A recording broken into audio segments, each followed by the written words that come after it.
The 10th of Shevat is the yahrzeit, the day of passing of the previous Rebbe, Rabbi Yosef Yitzchak.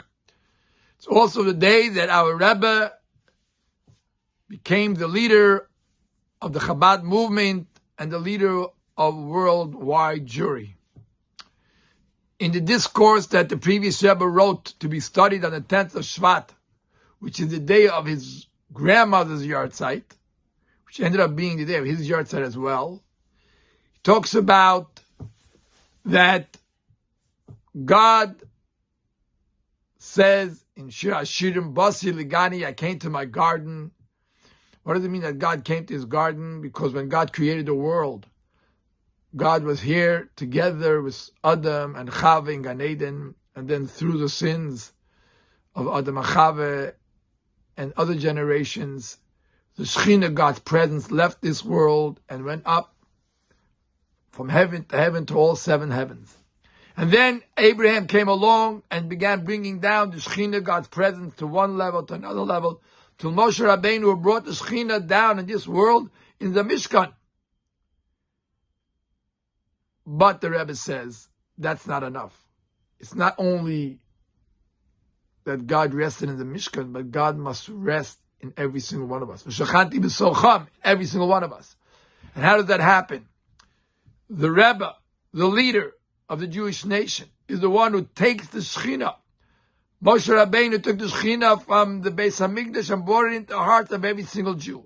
And likewise, every Jewish leader, every Nasi takes the Shekhinah, the presence of God that rests in the Beis Hamikdash, in the Mishkan, in the tabernacle, in the synagogue, and he brings it into the heart of every single Jew and into the home of every single Jew.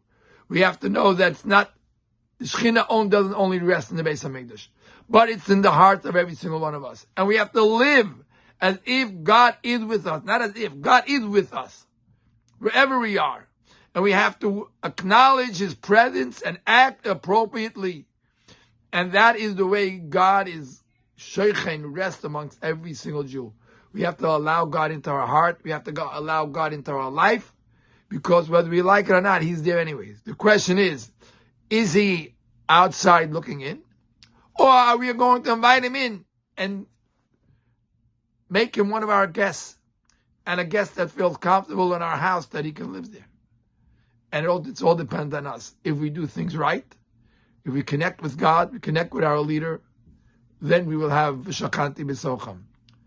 And that's why the Rebbe stressed so much. We have to pray for the coming of Mashiach. We have to live as if Mashiach is here already. Because when we live the life of Mashiach, then we bring Mashiach into the world, and we will merit to see how Mashiach reveals himself in this world. Just like Moshe Rabbeinu revealed the Shekhinah in the Mishkan, so too when we begin living together with Mashiach, we will merit to see the way Mashiach reveals himself once and for all, and will take us all out of Galus and to bring us to build the third Beis Hamikdash, where once again we will see God's presence in a very open way.